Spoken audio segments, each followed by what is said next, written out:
दोन सुरतवाले छत्रपतींचा महाराष्ट्र लुटतायत। धुळ्यातल्या सभेतनं उद्धव ठाकरेंचा मोदी आणि शहांवर हल्लाबोल, तर पाठीमध्ये खंजीर खुपसल्यास वाघनखं काढल्याशिवाय राहणार नसल्याचीही टीका।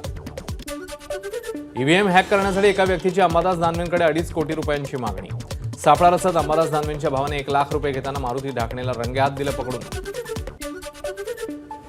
शरद पवार उद्यापासून प्रचाराला बाहेर पडणार, रोहित पवारांची माहिती। बारामतीमध्ये विरोधी उमेदवाराने एका मताला 2,500 तर चांगल्या ठिकाणी 5,000 रुपये दिलेत, रोहित पवारांचा आरोप। गणेश नाईक यांचे कुटुंबीय नाराज नाहीत, नाईक कुटुंबीय लोकसभेसाठी नरेश म्हस्केंचं काम करणार, मीनाक्षी शिंदे यांची माहिती।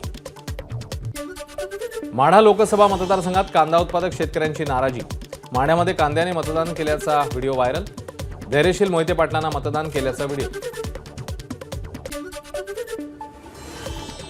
लातूरमध्ये मतदार यादीतनं अनेक मतदारांची नावं वगळल्यानं मतदानापासून मतदार वंचित। गोदावरी कन्या प्रशाला मतदान केंद्रावर 8 ते 10 लोकांची नावं वगळल्याचा धक्कादायक प्रकार समोर। हातकणंगले लोकसभा मतदारसंघात कोरोची गावात मतदार याद्यांमध्ये गोंधळ। मतदान यादीतनं अनेकांची नावं वगळल्यानं मतदारांकडून निवडणूक आयोगाचा निषेध।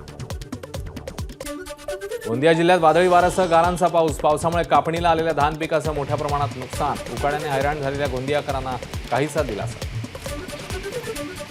नागपूर जिल्ह्यामध्ये वादळी वाऱ्यासह अवकाळी पाऊस। पारा 42 वर गेलेला असताना अचानक आलेल्या पावसाने नागपूरकरांना उकाड्यापासून दिलासा। भंडाऱ्यामध्ये वादळी वाऱ्यासह अवकाळी पाऊस। उष्णतेमुळे हैराण झालेल्या नागरिकांना काहीसा दिलासा। कापून ठेवलेलं धान पीक वाचवण्यासाठी शेतकऱ्यांची धावपळ। एबीपी माझा, उघडा डोळे बघा नीट।